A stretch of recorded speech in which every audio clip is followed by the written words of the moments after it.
네, 진보당 부대변인 김도연입니다. 오전 브리핑 시작하겠습니다. 총 3건입니다.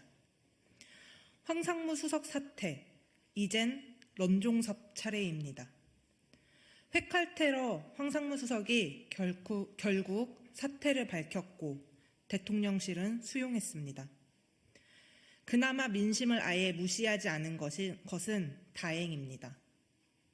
그러나 경질이 아닌 사의 수용이라는 우회로를 선택한 윤석열 대통령의 모습에 흔쾌하지 않습니다.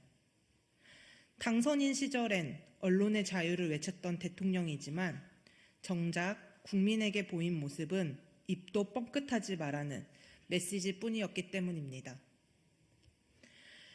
이젠 해병대 입을 틀어막은 이종섭 전 장관의 차례입니다.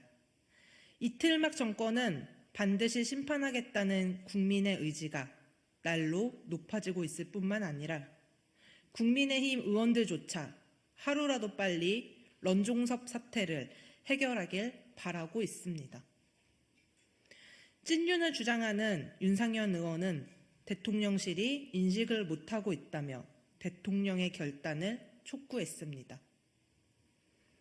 이제 공은 윤석열 대통령에게 넘어왔습니다.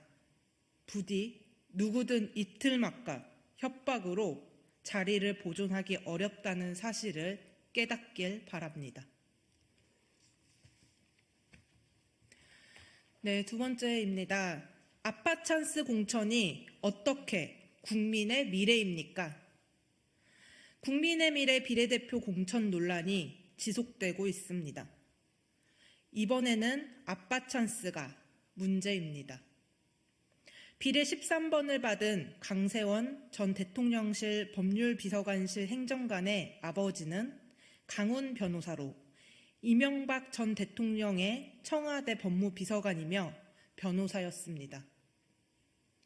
여당 인사들의 부모 찬스가 하루 이틀의 일은 아니지만 또다시 마주한 현실에 찬스를 쓸 수 없는 청년들의 마음은 멍들어갑니다.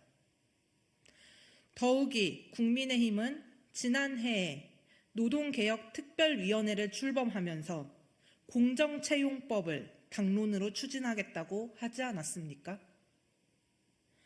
그러나 또다시 청년들을 농락했습니다.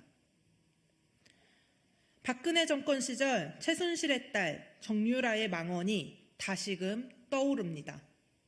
능력이 없으면 니네 부모를 원망해.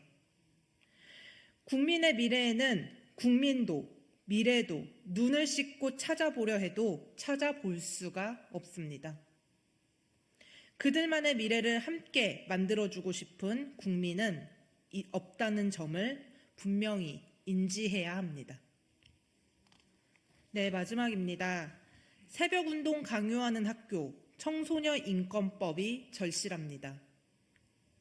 경북의 한 고등학교가 매일 새벽운동을 강요하여 논란입니다.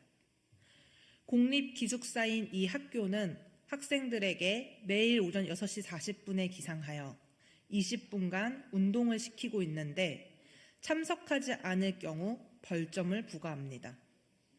벌점이 누적되면 학부모 면담은 물론 선도위원회에 회부되기도 합니다.